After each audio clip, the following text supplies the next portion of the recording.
Welcome to Live Intentionally Now, and this is Maria. I'm so glad you are back to just learn more. Learn more. This one is perspective on the stories I have almost told myself and believed. And we're going to start off with a question. Have you ever noticed how quickly your mind fills in the blanks when you do not have all the answers or the information? And this could be someone does not answer your text immediately, your spouse seems quieter than usual, or a family member says, "I'm fine," but something feels just a little bit off. Before long, your mind, if it's anything like mine, has created an entire explanation, story, movie. You decided what the silence means, you imagine what the other person is thinking, and you predict what will happen next. And then, when you finally learn the truth, you discover that none of the story you created was even real. And that is what I'm thinking about lately. So, the stories we tell ourselves before we know what actually is happening. Assumptions. Assumptions are not great because they do become stories. Our minds don't like unanswered questions. Well, mine doesn't, but I'm not going to speak for you. But when something really feels unclear, we naturally try to make sense of it. So let's just say if someone doesn't respond to a message that you sent, and at first you think, well, they're probably busy. And then more time passes. And that thought changes to, did I say something wrong? And then before long, you've convinced yourself that something has changed between you. And then that person finally replies, "Sorry, my phone died." That was the explanation. That's it? That's all you have to say? That's it? But meanwhile, you spent hours reacting emotionally to something that never happened. The truth is, we do not only respond to events, we respond to what we believe those events mean. Our past experiences creep in, fears, expectations, and insecurities all influence the stories we create. So, ask before assuming. Marriage has taught me this lesson more than once. Jim and I have been together for more than 30 years, but that doesn't mean we always know what the other person is thinking. There are days when Jim comes home from work quieter than usual, and my mind immediately begins searching for a reason. Is he upset? Did something happen? Possibly did I do something wrong? But I've learned to simply ask if everything is okay, and if he replies, "Yes, I'm just tired," that is it. The man is simply tired, had a long day, and just needs some quiet. Now, if I had reacted to the story in my head instead of asking the question, I could have created tension where there was none. So that one simple question has the power to prevent countless misunderstandings. Hey, this is what I heard. Is that what you meant? Sometimes the answer is no. The other person may had no idea their words sounded the way they did. And sometimes the answer is yes. But either way, you're responding to reality instead of reacting to your imagination. That little fear can write the ending too soon. Being a caregiver has shown me another side of this lesson. When someone you love has experienced real medical challenges, you naturally become more aware.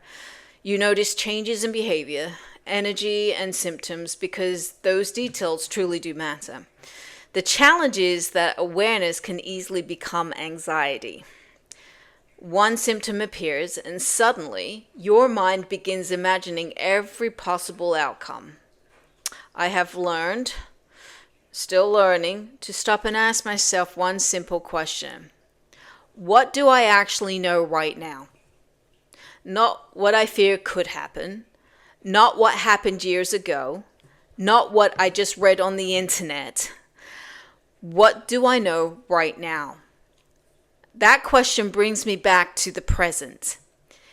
It does not mean ignoring my instincts or avoiding medical care.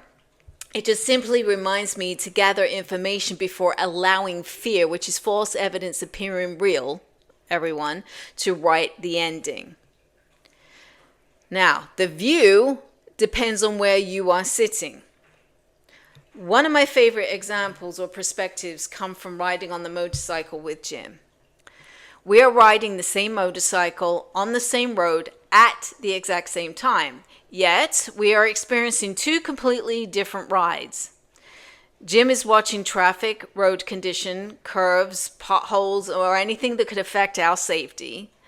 I'm Miss Daisy on the back, admiring the mountains, old barns, streams, trees, covered roads, and little towns we pass along the way. Same motorcycle, same road, different view.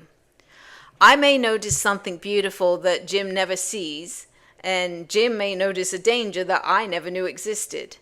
Neither one of us has the complete picture alone, and life works the same way. Someone else may see something from their perspective that we cannot see from ours. Listening to another perspective does not require us to abandon our own. Sometimes it just simply gives us more information. So back to the stories we tell ourselves. Some of the strongest stories we create are not about other people, they're about ourselves.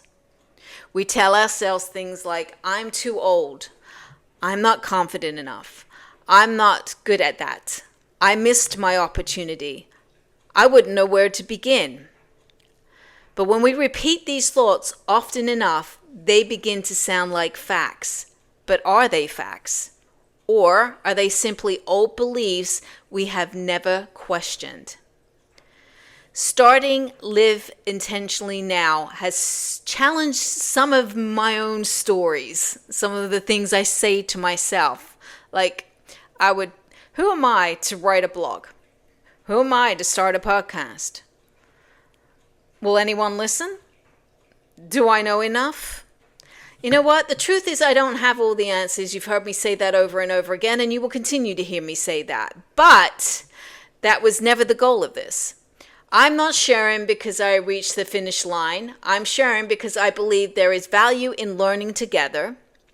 I have experiences, you have experiences. I have perspective, you have perspective. And perhaps something I share will help you see your life differently. Perhaps something you share will help me see what I could not see from where I was standing. That is the kind of community I hope that we build together. So let's pause before believing the story. Our minds will always create stories. That is a part of being human. The goal is not to stop thinking. The goal is to recognize really when a thought has quietly become a conclusion.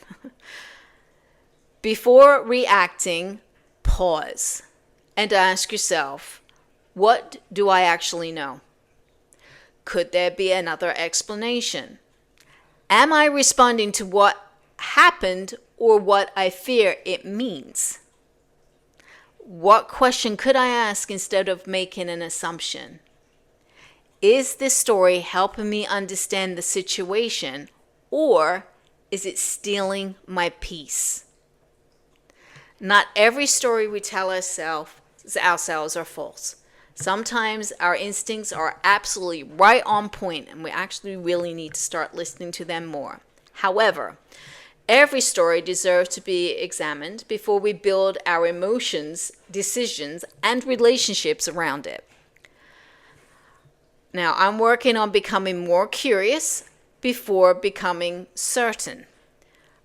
I want to ask before assuming, listen before defending, and leave room for other people to explain what I may not be able to see.